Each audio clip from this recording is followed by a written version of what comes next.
केशवादि चतुर्विंशतिमूर्तिभ्यो नमः। श्रीमत्पराङ्कुशभारकला यामन इतिवरादि पूर्वाचार्येभ्यो नमः।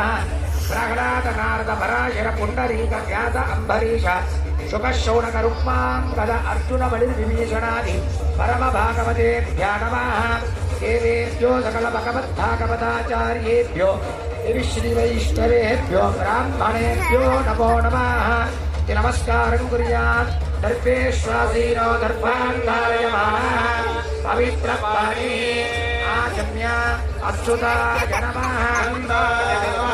गोविन्दाय नमः। अच्युतानन्द गोविन्दाय नमः। रक्षाय